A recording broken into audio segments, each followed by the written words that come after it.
le Mac Culture, Anne Lépine. Bonjour et bienvenue dans ce Mac Culture placé sous le signe des premières. Première composition d'un opéra pour mon invité, premier opéra en langue bretonne, première à Nantes le 26 février pour cette création d'Angers Nantes Opéra et première fois que mon invité est 100% au téléphone. Bonjour Jean-Marie Machado. Bonjour Anne.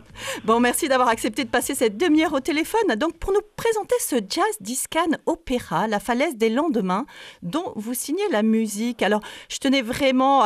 je prie les auditeurs de nous excuser un peu, effectivement, pour cette qualité du son, mais je tenais absolument à ce que l'on puisse présenter cet opéra, parce que c'est pas tous les jours qu'on a un compositeur d'opéra en ligne. On pourrait même dire un compositeur d'opéra vivant, peut-être même. Ah, vous allez jusque-là. Oui, parce que souvent, l'opéra, c'est vraiment comme c'est une grande institution, on a l'impression que les gens qui sont joués dans les opéras, et c'était il y a très longtemps qu'ils ont écrit leur opéra, et souvent c'est le cas d'ailleurs. Hein. Là, non, cet opéra, il est écrit récemment, il a été écrit en Bretagne, Finistère Nord d'ailleurs. Et donc il est là avec un compositeur qui peut en parler, donc c'est parfait, on va y aller. C'est formidable. Alors justement, avant justement d'en parler de cet opéra, moi j'aimerais un petit peu mettre les auditeurs dans l'ambiance et je vous propose tout de suite d'écouter un extrait In My Dreams.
Jean-Marie Machado, comme je le disais en introduction, c'est la première fois que vous vous confrontez au genre opératique. D'où vous est venue cette envie de composer un opéra ? Alors en fait, c'est la première fois pour le monde opératique, mais pour le travail avec les voix, pas du tout par contre. Alors j'ai fait beaucoup de choses pour les voix depuis de nombreuses années. Et petit à petit, l'envie de faire ce qu'on appelle une sorte de spectacle complet, qui regroupe les voix, la musique, la mise en scène, la chorégraphie, les lumières, etc., est arrivée. Et en ayant suivi une sorte d'échange de longue date avec Alain Surance à l'Opéra de Nantes, Angers Nantes Opéra, j'ai pu en parler avec lui et on s'est dit c'est peut-être le moment de tenter quelque chose. Voilà. Et ce Jazz Discan Opéra est apparu. Alors un petit mot sur le Jazz Discan. Justement, j'allais vous poser la question, qu'est-ce que c'est qu'un Jazz Discan Opéra ? Qu'est-ce que Discan ? Alors Discan, c'est le contre-chant. En breton, on a souvent l'Andiscan, c'est quand on chante chant et contre-chant à la suite dans les fest-noz, des choses comme ça, ou dans les chansons bretonnes. Donc c'est un terme breton. C'est un terme breton, c'est faire du contre-chant. Donc l'idée, c'était de signifier que le jazz, la musique traditionnelle, bien sûr avec des couleurs celtes, et la musique opératique classique vont se contre-chanter. C'est-à-dire, en fait, on va utiliser un monde qui est à la croisée de tous ces chemins parce que l'un va répondre à l'autre, etc., etc. Donc en fait, c'était l'idée de ce grand mélange de musique. Non pas collage, mais plutôt des choses qui deviennent perméables les unes aux autres et qui vont s'intégrer les unes aux autres. Parce qu'effectivement, vous êtes plutôt identifié comme un musicien de jazz. Alors comment on passe justement de cette musique qui finalement laisse la place à l'improvisation à cette musique lyrique qui, elle, au contraire, est très écrite ? Alors, en fait, là, vous avez entendu Vincent Eden qui chante In My Dreams, et avec lui, il y avait Stéphane Guillaume au saxophone qui improvisait derrière, et l'orchestre qui joue toute la texture sonore. Moi, j'aime bien qu'il y ait en même temps l'écriture, l'improvisation qui soient mêlées, encore une fois, de façon perméable. L'une permet l'autre, l'autre permet l'une, etc. Donc, en fait, de ne pas choisir. Alors, depuis très longtemps, je pratique un jazz qui est à la croisée des chemins.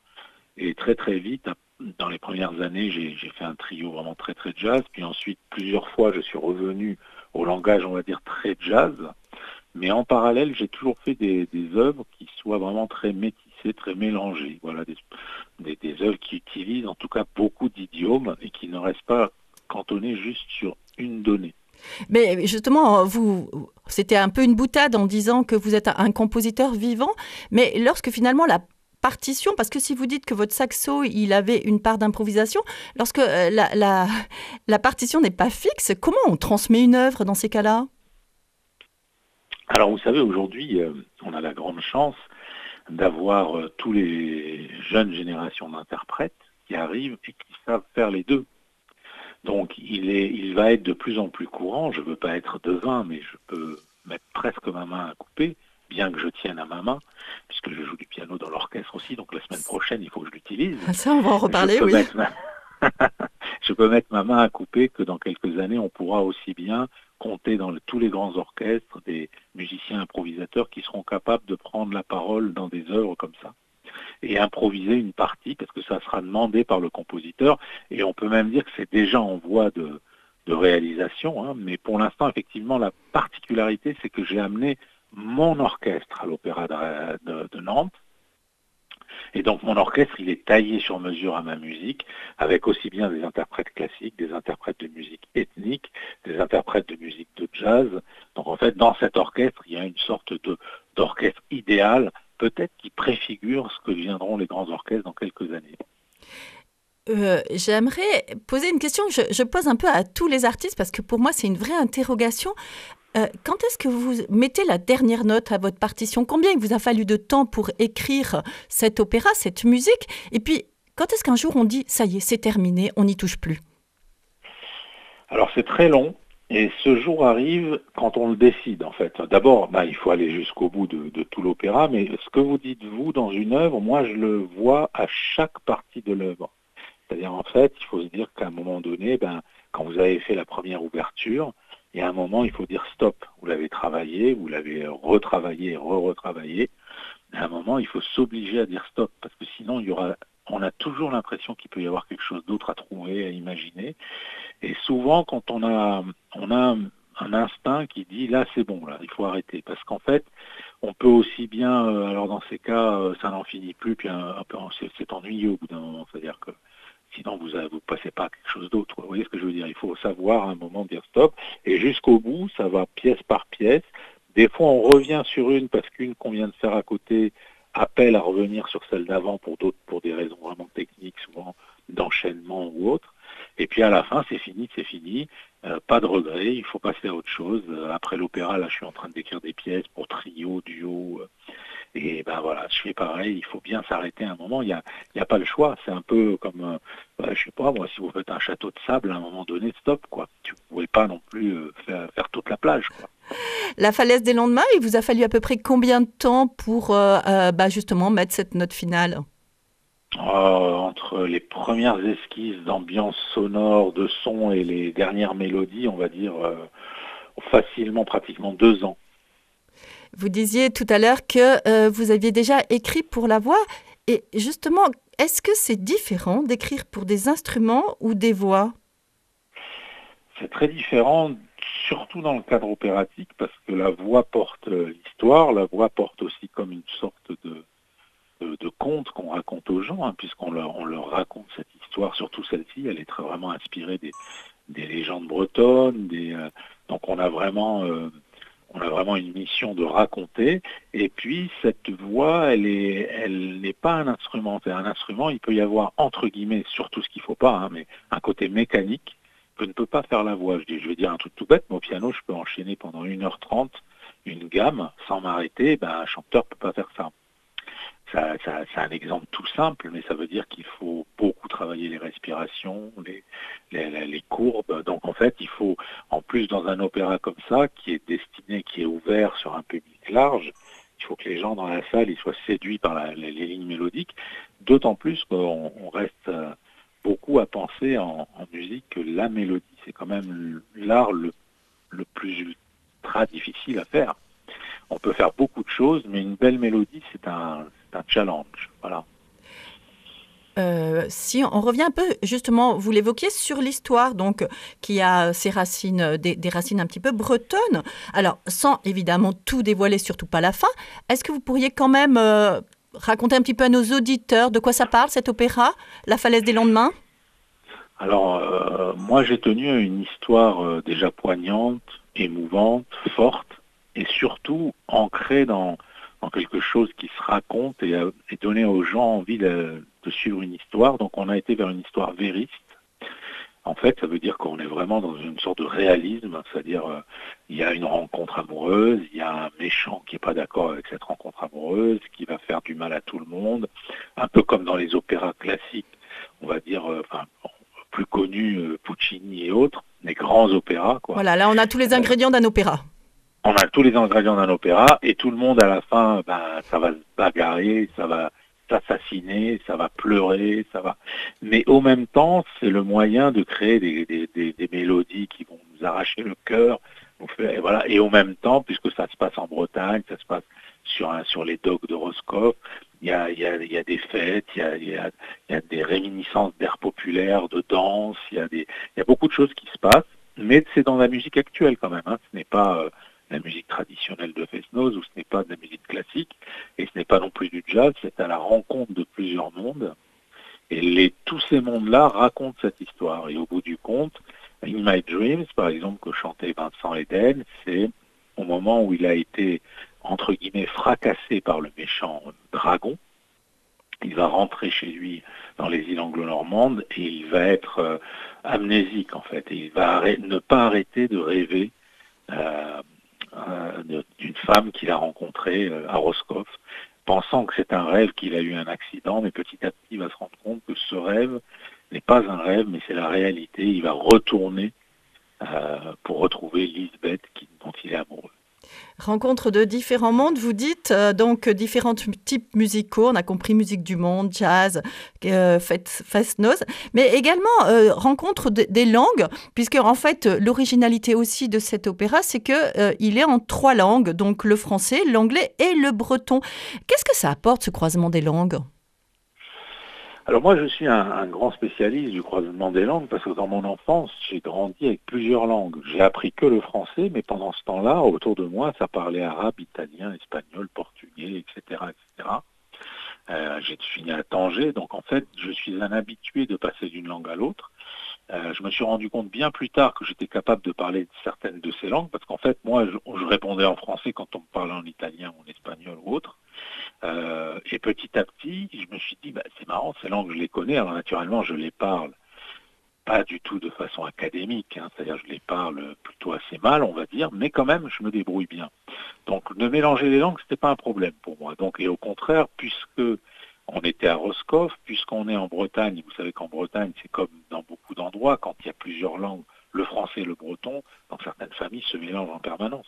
On passe d'une langue à l'autre, vous voyez. Et comme une partie des personnages étaient sur des îles anglo-normandes, il y a l'anglais, et puis il y a le français aussi. Donc en fait, et c'est une façon de faire chanter les langues, c'est-à-dire que ça aide beaucoup, parce que ça donne des caractéristiques aux personnages et aux situations.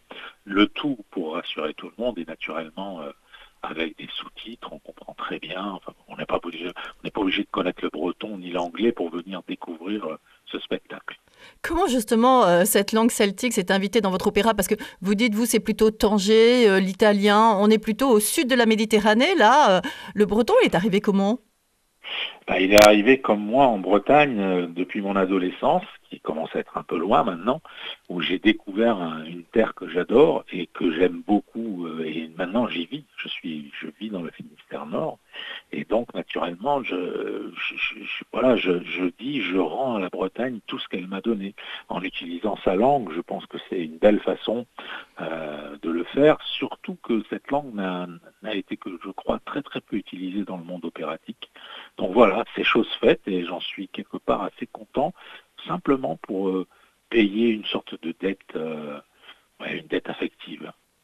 Alors justement, avant de continuer à parler de cette création, de cette nouvelle création d'Angers Nantes Opéra, La Falaise des Lendemains, moi je vous propose d'y aller, de l'écouter cette langue avec un autre extrait de votre opéra.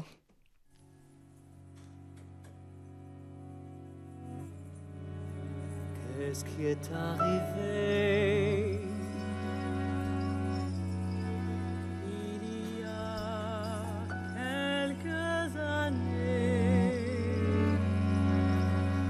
Ne dites rien si vous êtes gêné. J'ai vu passer un être cher à mon cœur.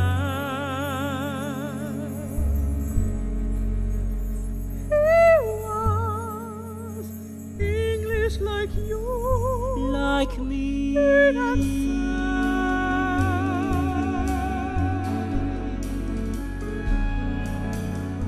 nous devions nous retrouver au sommet d'une falaise escarpée, un vrai lieu de conte de fées. J'en étais transportée. Il n'est jamais venu et un autre à sa place et un autre apparu, un démon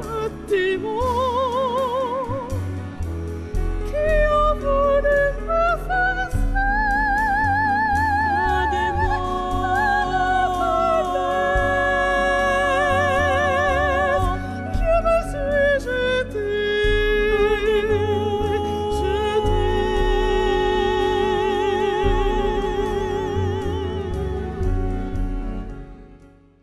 Jean-Marie Machado, un opéra, c'est évidemment une partition, mais également un livret.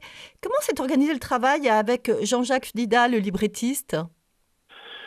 Alors, en fait, on a convenu dès le début d'un type d'histoire à raconter. Je lui ai fait une commande spécifique sur ce qu'il fallait être dit dans ce livret. Alors, il y a travaillé, on a fait des tas d'allers-retours. Donc ça commence par la musique. C'est vous qui avez donné un petit peu la ligne directive. Ça commence par l'histoire.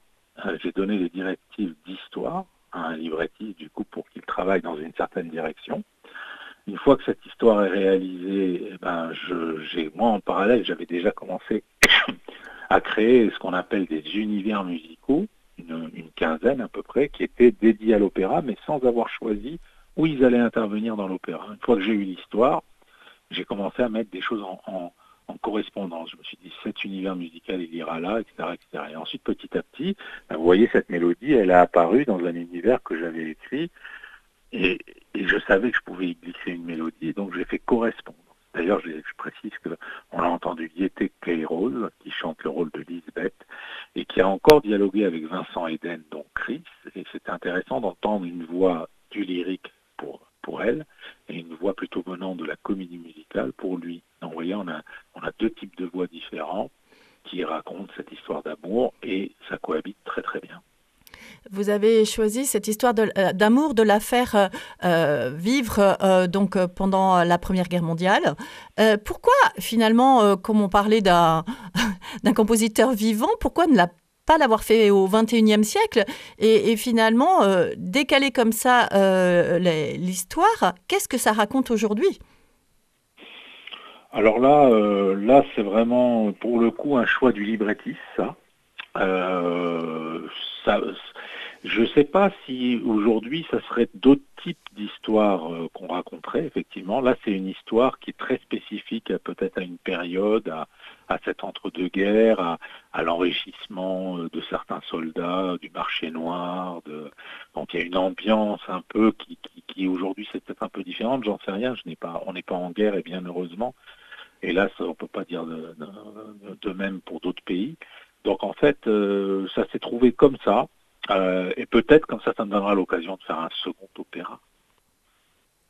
Vous êtes toujours vivant, donc on peut vous le souhaiter. Vous parliez tout à l'heure un peu de cet ensemble Danzas qui est votre orchestre dont vous faites partie. Vous avez fait le choix, alors est-ce que c'est vous, est-ce que c'est le metteur en scène de ne pas le mettre dans la fosse mais sur la scène, ce qui veut dire que est-ce que les musiciens, au même titre finalement que les chanteurs, sont acteurs dans cet opéra?